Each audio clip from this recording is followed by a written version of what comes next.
निरंजन पोद्दार साहब ने सर एक एक करके सबको एक एक कमेंट कम से कम मौका देते हैं। निरंजन पोद्दार साहब, इस आदेश की जरूरत क्या है और कांग्रेस का यह कहना कि क्या यह आर्थिक बहिष्कार का एक तरीका नहीं है कि आप उनकी रोजी रोटी पर लात नहीं मार रहे? निरंजन पोद्दार जी। देखिए विशाल जी, ऐसा है, मेरा तो ये मानना है, बल्कि मैं तो ये तमाम सरकारों से निवेदन करूंगा कि ये जो आंशिक आदेश है इसको संपूर्ण राष्ट्र के अंदर और इसको पूरी तरह लागू किया जाए और 365 दिन और 12 महीने के लिए इसको लागू किया जाए। उसका कारण ये है विशाल जी कि मुझे एक बात बताइए, हमारी डिबेट के अंदर हम लोग 6 लोग बैठे हुए, आप अपना नाम लिख रहे हैं विशाल कालरा, मैं अपना नाम लिख रहा हूँ निरंजन पोद्दार, नाम लिख रहे हैं आसिफ भाई, नाम लिख रहे हैं जो अभी मैडम बोली। एक बात बताइए, किसी को क्या दिक्कत है भाई? अगर आसिफ भाई के नाम से प्रवक्ता आते हैं तो आसिफ भाई अगर कोई ढाबा चलाते हैं वो आसिफ भाई के नाम से। आमतौर पर आप जब मार्केट जाते हैं तो ऐसी प्रैक्टिस नजर नहीं आती ना, इसीलिए लोग पूछ रहे हैं कि अचानक ऐसी प्रैक्टिस की जरूरत क्यों पड़ी, ऐसा क्या हो गया है अचानक? मैं ये कह रहा हूँ विशाल भाई, अगर कोई चीज गलत है, आमतौर पे जो चीज नई प्रैक्टिस नजर आती है उसको प्रैक्टिस में लाइए ना। जो अगर किसी की जरूरत पर जोर दिया जा रहा है कि जरूरत क्या है, कहीं कोई मंशा आपकी गलत तो नहीं है, आर्थिक बहिष्कार की मंशा तो नहीं है? आप सुनिए मेरी बात को, देखिए ऐसा है, मैं एक उपभोक्ता हूँ और मैं स्वतंत्र हूं, मैं किससे सामान खरीदूंगा? जो मेरे को अच्छा लगेगा मैं उस दुकान से सामान खरीदूंगा। अगर आपको लगता है कि आपका आर्थिक बहिष्कार हो रहा है तो किस कारणों से हो रहा है, उन कारणों पे जाइए भाई। आपको लगता है कि आपका आर्थिक बहिष्कार हो रहा है, अगर आपकी रेडी अगर आसिफ नाम देख करके या साजिया नाम देख करके आपकी रेडी से कोई सामान नहीं खरीद रहा तो क्यों नहीं खरीद रहा? क्योंकि आपको खूब जगह है, जैसे अभी पहले भी चर्चा हुई है कि उसके अंदर जिस तरीके से किसी दूसरे आदमी को अपमानित करने का प्रयास किया जाता है, उसको छोटा बनाने की कोशिश की जाती है। मुझे एक बात बताइए कि एक समुदाय के अंदर या एक वर्ग के अंदर ये कहा जाता है कि फूंक डाल करके रोटी पवित्र हो जाती है, लेकिन दूसरा उसके अंदर अगर हमारे यहाँ पे जिसको कहते हैं कि इतना ज्यादा हमारे घरों के अंदर वो सिस्टम होता है कि हम तो भाई साहब बिना हाथ धोए, साबुन से बिना हाथ धोए हम तो थाली भी नहीं उठाते। तो थाली बच्चे बिना हाथ धोए उठा देते हैं, उस थाली को भी दोबारा से हम तो मांजने में रख देते हैं।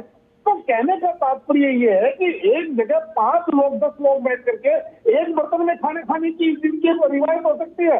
एक व्यक्ति है जो अपना जिसको कहते हैं, अब जैसे मैं आपको एक छोटी सी बात बताता हूँ, विशाली सरदारों के अंदर, सिख समाज के अंदर जो अमृत छिपा हुआ होता है वो तो अपनी पत्नी के बर्तन के अंदर भी खाना नहीं खा सकता है, पत्नी का भी हाथ नहीं लग सकता उसके खाने के अंदर।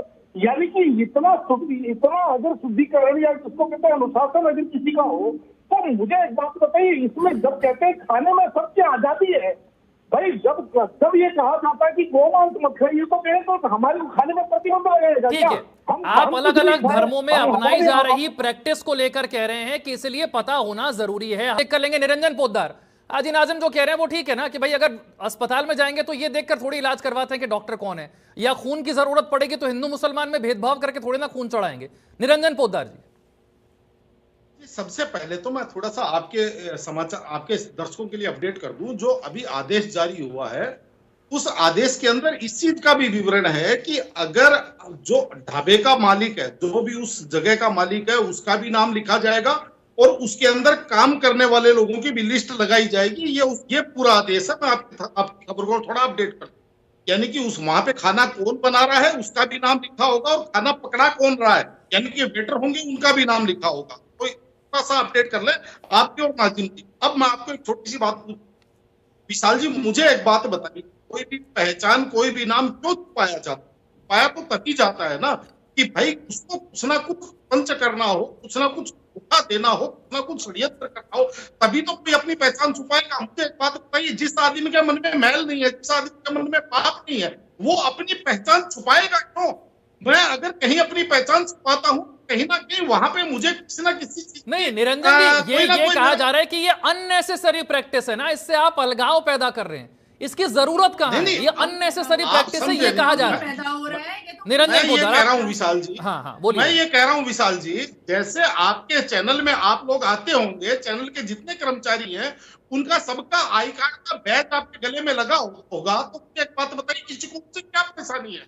मुझे इस चीज का पता चल जाए कि जिस आदमी से मैं सामान खरीद रहा हूँ उस आदमी का नाम क्या है।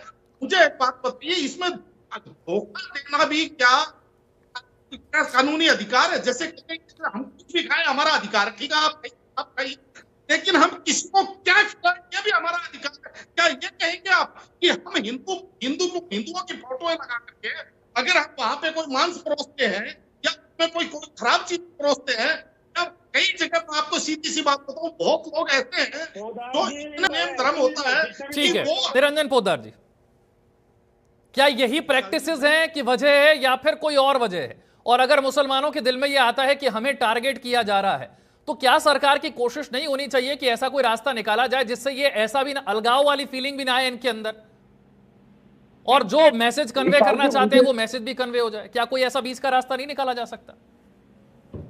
विशाल जी, मुझे एक बात बताइए कि इसके अंदर क्या केवल ये कहा गया है कि खाली मुसलमानों को अपना नाम लिखना है? उसके अंदर तो कहा गया है कि भाई आप आपका जो भी नाम है आप अपने असली नाम से अपना कारोबार चलाइए। अब इसके अंदर किसी की आस्था को कैसे ठेस पहुंच सकती है? किसी को यह कहा गया है कि भाई आप अपना नाम बदल लीजिए।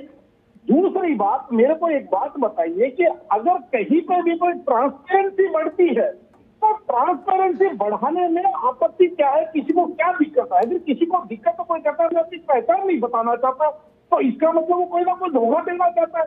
क्या ये भी क्या संवैधानिक अधिकार है कि भाई किसी को भी धोखा देकर कुछ भी खिला दो पिला दो? भाई मेरी आपको सच बता रहा हूँ, मैं अपनी व्यक्तिगत राय बता रहा हूँ विशाल जी, जब भी मैं ट्रेन में सफर करता हूँ मैं ट्रेन का खाना नहीं खाता, क्योंकि जो पेंट्री कार होती है उसके अंदर एक साइड नॉन वेज बनता है, एक साइड वेजिटेरियन बनता है। लेकिन जब मैंने एक बार जाकर के पेंट्री कार के अंदर देखा कि जिस चम्मच से, जिस कुर्से से जो नॉन वेज बना रहे हैं उसी को वेजिटेरियन में डाल रहे हैं, तो उसके बाद से मैंने पेंट्री कार में ट्रेनों के अंदर खाना खाना बंद कर दिया। आपको मैं बताऊं, अब देखिए अपने अपने लोगों की आस्था, अगर आप किसी की आस्था का, अगर किसी की भावना का ख्याल रखते हैं तो मेरे हिसाब से ट्रांसपेरेंसी अति अनिवार्य है। क्यों? फिर मुझे एक बात बताइए, खाने के पैकेट के ऊपर क्यों लिखा हो? तो निशान क्यों होता है लाल कलर का और हरे कलर का कि भाई ये वेजिटेरियन है, ये नॉन वेजिटेरियन है? ये फिर कहने का तात्पर्य ये है कि जो लोग पहचान छुपाने की वकालत कर रहे हैं वो क्यों कर रहे हैं? वो किसी को धोखा देना चाहते हैं क्या? और धोखा देना भी संवैधानिक अधिकार है क्या? भाई मेरे को अगर इस चीज से फर्क नहीं पड़ता है कि ये मुसलमान का ढाबा है या हिंदू का ढाबा है, मैं जाकर के खाना खाऊंगा।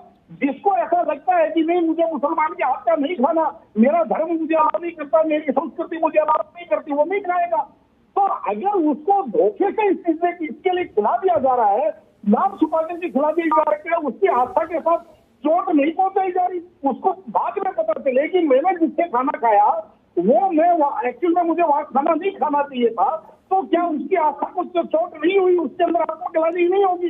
तो ऐसा क्यों किया जा रहा है? जैसे मैं एक छोटी सी बात बता रहा हूँ कि जो भी जिसके भी जो मान्यताएं हैं, जो मुस्लिम धर्म के अंदर मान्यताएं हैं, हमारे यहाँ गोमूत्र को पवित्र माना जाता है, इनके यहाँ जो मूत्र होता है उसको गुनाह माना जाता है। अगर कोई दवाई आज आर्थिक बात को दे दी जाए और इनके बाद भी उसके बाद भी उसको, निरंजन जी सवाल ये कि क्या गारंटी है कि प्रैक्टिसेस यहीं पर रुक जाएंगी और इससे और अलगाव आगे नहीं बढ़ेगा? एक कदम और आगे बढ़कर कोई और बड़ा फैसला इसी तरीके से नहीं होगा? मुझे एक बात बताइए, ट्रांसपेरेंसी के अंदर अगर मामला आगे बढ़े इसमें भी आपत्ति? चलिए आप कह रहे हैं ट्रांसपेरेंसी पर रखिए, इसको आगे नहीं लेकर जाइए। बहुत बहुत शुक्रिया सभी खास मेहमानों का चर्चा में जुड़ने के लिए।